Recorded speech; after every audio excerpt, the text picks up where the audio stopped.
예레미야 27장의 말씀입니다.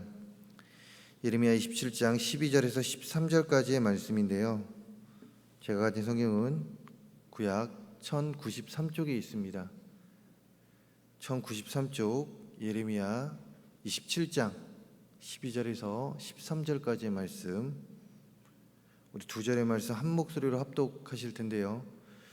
예레미야 27장 12절에서 13절 말씀 다 찾으신지 알고 합독하도록 하겠습니다. 12절입니다. 내가 이 모든 말씀대로 유다 왕 시드기야에게 전하여 이르되 왕과 백성은 바벨론 왕의 멍에를 목에 메고 그와 그의 백성을 섬기소서. 그리하면 사실이라. 어찌하여 당신과 당신의 백성이 여호와께서 바벨론의 왕을 섬기지 아니하는 나라에 대하여 하신 말씀과 같이 칼과 기근과 전염병에 죽으려 하나이까. 아멘. 오늘 저는 예레미야 27장 12절 13절 말씀을 가지고 순종하고 경외할 때 생명의 길이 열립니다. 순종하고 경외할 때 생명의 길이 열립니다 라는 제목으로 이야기를 나눠보려고 합니다.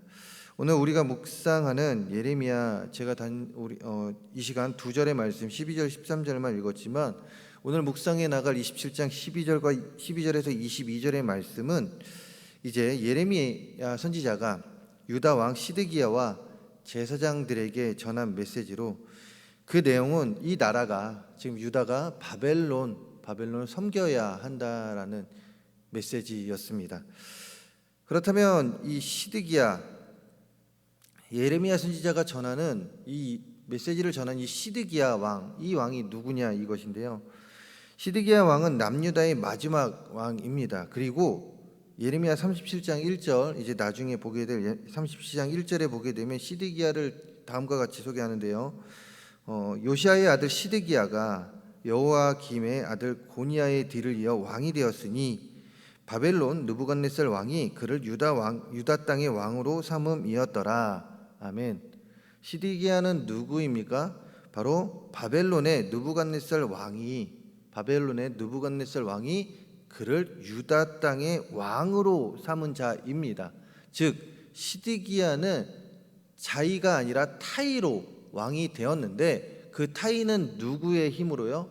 바로 바벨론 땅 느부갓네살 왕, 그 왕에 의해서 지금 왕이 된 것이죠. 유다 왕이 된 것이죠. 그런데 예레미야 선지자는 지금 시드기야에게 무엇이라고 이야기하고 있습니까? 유다가 바벨론 왕과 그 백성을 섬겨야 한다라고 이야기하고 있습니다. 무엇이 안 맞다는 느낌 들지 않습니까? 시드기야는 분명히 바벨론 느부갓네살 왕에 의해 세워진 왕입니다.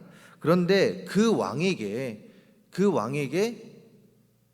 당신은 지금 바벨론을 섬겨야 합니다라고 이야기하고 있는 이 모습이 무엇인가 안 맞는 것 같습니다. 그렇다면 왜 예레미야 선지자는 27장에 기록된 말씀처럼 시드기야 왕에게 바벨론을 섬겨야 한다라고 이야기했을까요? 그것은 그 당시 이제 27장의 말씀, 지금 시드기야가 예레미야 선지자가 시드기야에게 이야기하는 그 당시가 바로 시드기야가 왕이 된 지 한 4년째 된 해로 기록되어 있는데, 그 당시 시드기야는 주변 국가들과 같이 반바벨론 동맹을 결성하고 바벨론에게 항거를 하려고 했기 때문에 그렇습니다. 한 나라의 왕이 나라를 찾겠다는데 당연한 것처럼 보여지죠. 그렇게 오히려 응원을 해 주어야 하는 것이 맞지 않겠습니까? 지금 비록 바벨론 왕에 의해서 세워진 왕이지만 자신 이 나라의 주권을 찾기 위해 노력을 하고 있습니다. 그러면 선지자로서 분명히 응원을 해주고 또한 이렇게 하면 됩니다라고 조언을 해줘도 모질랄 망정, 예레미야 선지자는 힘을 주지 못하고 오히려 그러지 마십시오. 유다는 바벨론을 섬겨야 합니다라고 지금 이야기하고 있는 것이에요. 그렇다면 왜 예레미야 선지자는 시드기야에게 힘을 주지 못할 망정 그 계획을 멈추라고 이야기한 것일까요? 그것은 바로 시드기야 왕이 선택한 일은 하나님의 뜻이 아니었기 때문에 그렇습니다. 그렇게 예레미야 선지자는 시드기야 왕에게 12절에서 다음과 같이 말씀하신 것이죠. 우리 12절 말씀 함께 다시금 읽어보겠습니다. 12절입니다. 내가 이 모든 말씀대로 유다 왕 시드기야에게 전하여 이르되 왕과 백성은 바벨론 왕의 멍에를 목에 메고 그와 그의 백성을 섬기소서. 그리하면 사실이라. 아멘. 지금 예레미야는 시드기야 왕에게 이야기하는 것입니다. 당신이 지금 하는 것은 하나님의 뜻에 합하지 않습니다. 하나님의 뜻은 당신이 바벨론 왕에게, 유다가 바벨론에게 복종하는 것입니다 라고 이야기하는 것이죠.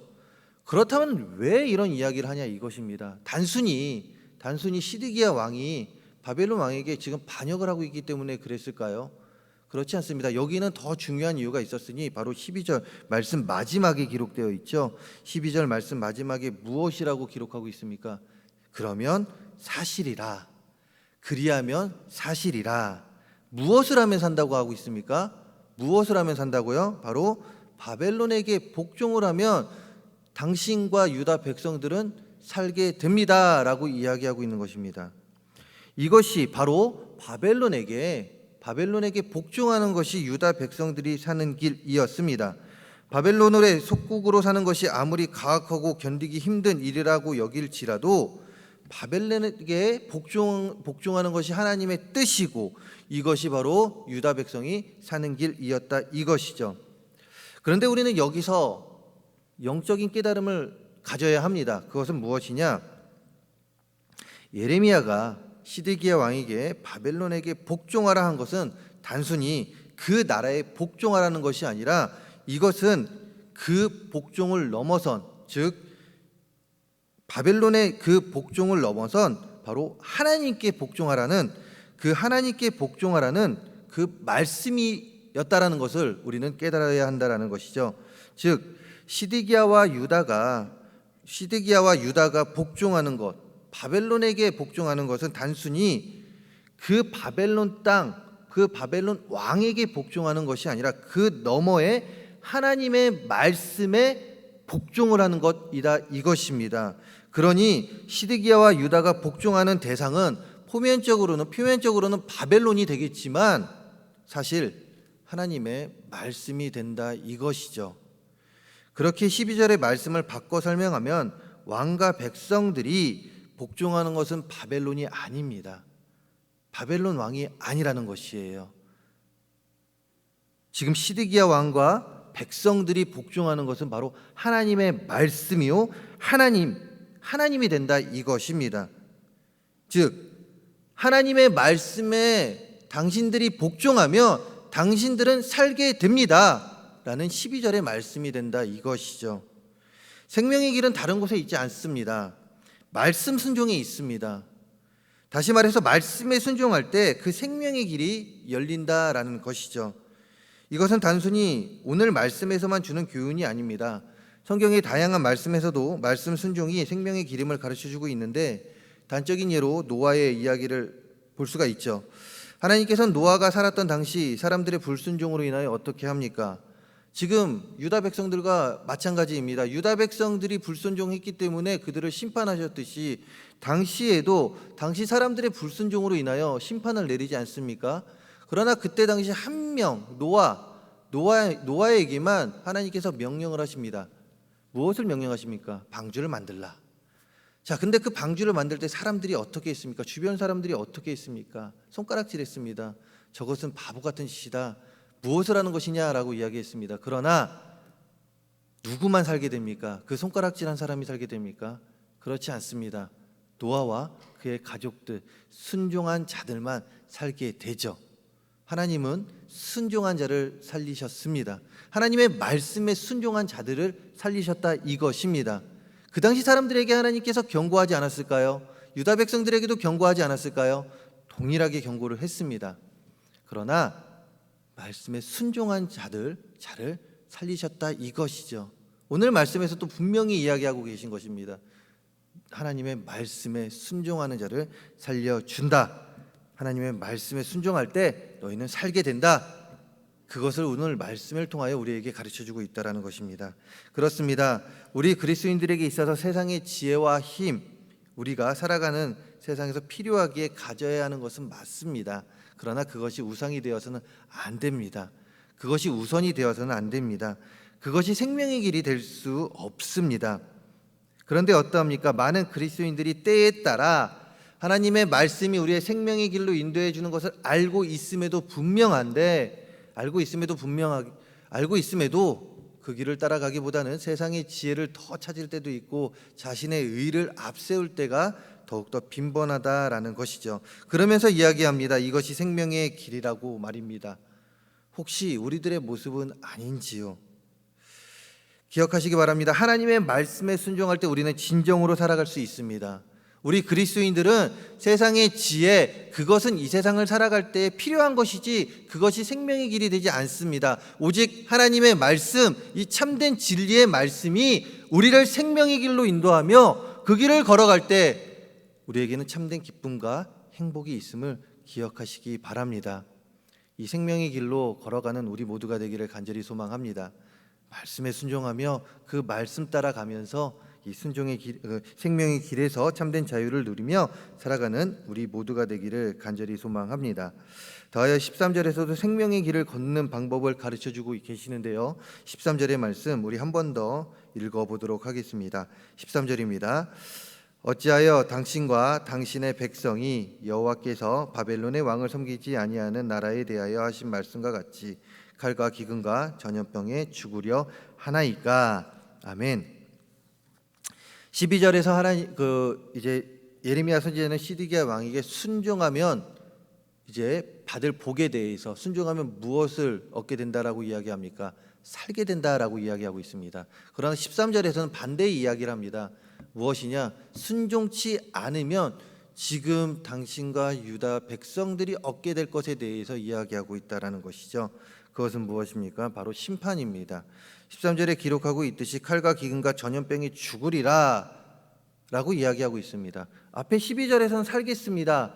순종할 때 살겠습니다. 그러나 13절에서는 순종치 않으면 죽게 됩니다 라고 대조를 하며 분명하게 이야기하고 있는 것이죠. 살 수 있는 길은 바로 말씀의 순종입니다 라고 이야기하며, 그러면서 13절에서 우리는 기억해야 될 것은 심판이 있음을 기억해야 합니다. 이것은 무엇입니까? 심판의 하나님이 당신과 함께하고 있다는 것을 기억하라는 말씀입니다. 즉 시드기야 왕에게 분명히 이야기하고 있는 것, 불순종은 심판입니다 라고 가르쳐주면서 하나님은 사랑의 하나님이심과 동시에 심판의 하나님이심을 분명하게 가르쳐주고 있다는 것이죠. 하나님 하면 어떤 이미지가 떠오르시는지요? 많은 그리스도인들이 하나님 생각하면 좋으신 하나님, 사랑의 하나님, 좋은 이미지들만 생각하는 경우가 많습니다. 그러나 성경에서는 분명히 이야기하고 있죠. 나는 질투의 하나님이다.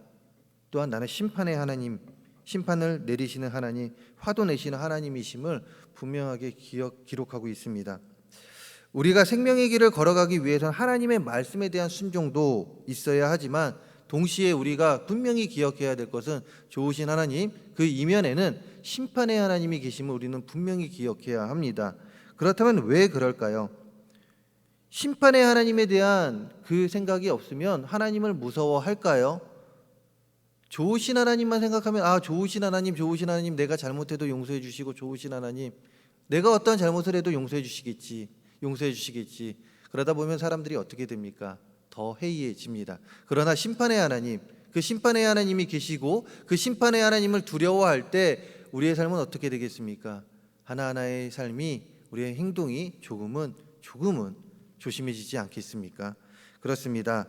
하나님의 심판의 하나님을 기억할 때 우리는 더욱더 말씀에 순종케 된다라는 것이에요. 하나님의 말씀을 무서워할 때, 우리는 더욱더 순종케 되며 그 하나님의 말씀 하나하나를 더욱더 따라 살려고 하게 된다, 이것입니다. 그러면서 어떻게 됩니까? 바로 생명의 길에서 벗어나지 않고 우리는 그 생명의 길로 걸어가게 된다라는 것이죠. 심판의 하나님을 매일같이 기억하시기 바랍니다. 그러면서 우리의 삶의 자리에서 그 하나님의 말씀에 비추어 살아가면서 심판의 하나님, 그 하나님으로 인해서 우리의 삶이 더욱더 조심해지고 그 가운데 하나님의 영광을 위해 살아갈 뿐만이 아니라 그리스도의 향기를 나타내며 살아가는 우리들, 교회만 다니는 자가 아닌 교회로서의 삶을 살아가는 우리 모두가 되기를 간절히 소망합니다. 말씀을 마무리하려고 합니다. 하나님의 말씀에 순종할 때, 동시에 하나님을 경외하며 살아갈 때, 즉 심판의 하나님을 우리의 마음에 두고 살아갈 때 우리는 생명의 길을 걷게 됩니다. 그러니 우리 말씀을 더욱 사모하시기 바랍니다. 시간을 내어 말씀을 읽으시기 바랍니다. 그리고 심판의 하나님을 기억하며 우리 삶에 하나님의 말씀에 반하는 행동이 있다라면 내려놓으시기 바랍니다. 십자가 앞에 태워버리시기 바랍니다. 그리고 또한 모든 행동 가운데 나의 의와 나의 생각을 앞세우는 것이 아니라 내가 이 행동을 하면 하나님이 어떻게 생각하실까라는 그 생각을 하는 습관을 가져보시기 바랍니다. 이럴 때 우리는 나의 행동과 나의 뜻으로 가는 것이 아니라 하나님의 뜻대로 우리의 모든 행동을 하게 될 것입니다. 이러면서 우리의 삶을 주장하기보다는 하나님의 의가 주장되는 삶을 사는 우리 모두가 될 것입니다. 말씀에 순종하는 우리 모두가 되기를 바랍니다. 또한 심판의 하나님이 우리와 항상 함께하고 있음을 기억하면서 매일같이 하나님의 말씀에 순종하며 또 하나님으로 인하여 우리의 삶이 더욱더 새로워지고 조심스러워지면서 하나님께 영광 돌리며 또한 그 가운데 하나님께서 내려주시는 복 가운데 살아가는 우리 모두의 삶이 되기를 주님의 이름으로 축원합니다. 기도하겠습니다. 하나님, 생명의 길은 다른 곳에 있지 않습니다. 바로 하나님의 말씀에 순종할 때 우리는 생명의 길을 걸어갈 수 있습니다. 뿐만 아니라 우리가 심판의 하나님을 기억하며 그 심판의 하나님으로 인하여 우리의 행동 하나하나를 조심하며 살아갈 때 우리는 생명의 길을 더욱더 걸어갈 수 있게 됨을 고백합니다. 하나님, 생명의 길을 걸어가는 우리들이 되게 하여 주시옵소서. 말씀에 순종하며 또한 심판의 하나님을 기억하며 생명의 길 가운데서 하나님을 더욱더 찬송하고 하나님의 이름을 높이며 하나님을 찬양하며 하나님을 기쁘게 하며 하나님을 영화롭게 하며 살아갈 수 있는 우리 모두가 되게 하여 주시옵소서. 이 시간 아름다운 예물 드리는 손길들 기억하여 주시고 이 예물 기뻐 받아 주시고 이 예물 하나님 나라 건설에 앞장쓰여지는 귀한 예물들 되게 하여 주시옵소서. 또한 오늘도 우리 성도님들 하나님의 말씀 안에서 승리하는 삶이 되게 하여 주시고 모든 기도 제목 가운데 하나님이 응답하여 주시옵소서. 이 모든 말씀 예수 그리스도의 이름으로 기도합니다. 아멘. 함께 기도하겠습니다.